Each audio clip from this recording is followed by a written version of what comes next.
സുഖമായിടട്ടെ. നിൻ ദിവ്യ കരസ്പർശനത്താൽ.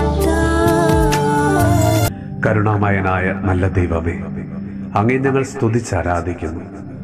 കർത്താവെ, ഞങ്ങളെല്ലാവരും എളിമയിലും ദൈവഭയത്തിലും ദൈവാശ്രയത്തിലും ജീവിക്കാനുള്ള കൃപ തരണമേ. പലപ്പോഴും നാളിതുവരെ ഞങ്ങളുടെ ജീവിതത്തിൽ നേടിയതൊക്കെയും സ്വന്തം അധ്വാനത്തിൻ്റെയും കഴിവിൻ്റെയും ബലത്തിലാണെന്ന അഹങ്കാരത്തോടെ ഹൃദയത്തിൽ ഒരു ബാബേൽ ഗോപുരം പണിതുയർത്തുന്നവരാണ് ഞങ്ങളിൽ പലരും. എന്നാൽ കെട്ടിയുയർത്തിയതെല്ലാം പെട്ടെന്ന് തകർന്നടിയുമ്പോൾ, ജീവിതത്തിൽ പരാജയങ്ങളുടെ രുചി അറിയുമ്പോൾ, പലപ്പോഴും എല്ലാവരെയും കുറ്റപ്പെടുത്തുകയും ദൈവത്തിനെതിരെ പോലും പെറുപെറുക്കുകയും ചെയ്യാറുണ്ട്. കർത്താവെ, ഞങ്ങളോട് കരുണ തോന്നണമേ. അവിടുന്ന് കരുണ തോന്നി ദൈവമേ അവിടുന്ന് അനുഗ്രഹിക്കുമ്പോൾ എല്ലാം ഞങ്ങളുടെ പ്രാർത്ഥനയുടെ ശക്തിയാണ് എന്ന് ഹൃദയത്തിൽ അഹങ്കരിച്ചുകൊണ്ട് വീമ്പ് പറയാറുണ്ട്. ഈശോയെ, അവിടുന്ന് ദാനമായി നൽകിയതല്ലാതെ യാതൊന്നും ഞങ്ങളുടെ ജീവിതത്തിലില്ല. ആ തിരിച്ചറിവോടെ ജീവിക്കാനുള്ള കൃപ തരണമേ.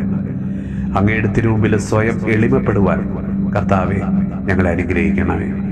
നമ്മുടെ കർത്താവ് ഈശോ മിശിഹായുടെ കൃപയും പിതാവായ ദൈവത്തിന്റെ സ്നേഹവും പരിശുദ്ധാത്മാവിന്റെ സഹവാസവും പരിശുദ്ധ അമ്മയുടെ വിശുദ്ധ യോസേപ്പ് പിതാവിന്റെയും മാധ്യസ്ഥവും വിശുദ്ധ കുരിശിന്റെ സംരക്ഷണവും നമ്മളോടും നമ്മുടെ ഭവനത്തോടും നമ്മുടെ ഇന്നത്തെ എല്ലാ പ്രാർത്ഥനാ നിയോഗങ്ങളോടും കൂടെ ഉണ്ടാകുമാറാകട്ടെ, ഇപ്പോഴും എപ്പോഴും എന്നേക്കും.